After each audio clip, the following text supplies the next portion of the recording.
When people think of MAGA, they usually think immigration, build the wall, border security. But go back to 2015.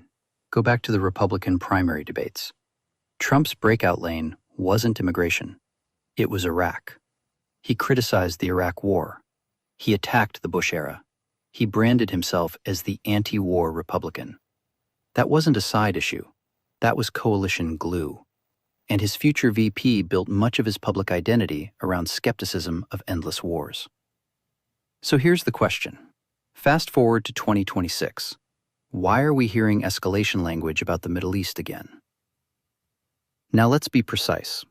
Most presidential candidates come from the Senate or a governorship.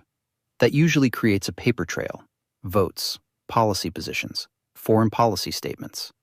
In this case, they were public positions opposing intervention, criticism of regime change, criticism of past wars.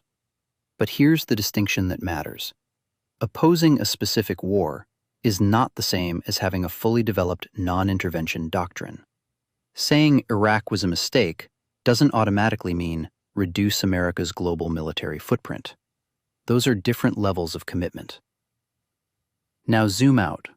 When tensions rise in the Middle East, certain forces activate. Intelligence briefings escalate. Oil markets react. Allies apply pressure. Military deterrence logic kicks in, and the language shifts. Prevention, deterrence, national security, emergency. And here's the uncomfortable pattern. Emergency framing expands executive authority every time. So we have to ask, does the presidency reshape foreign policy? Or does foreign policy reshape the presidency?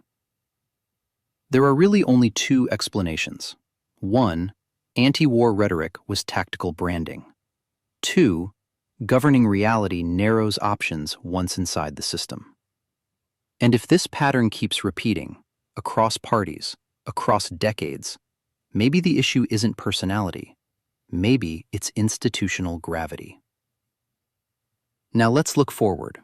If escalation becomes sustained conflict, oil volatility rises, military spending expands, debt accelerates, civil liberty debates intensify, public trust erodes further.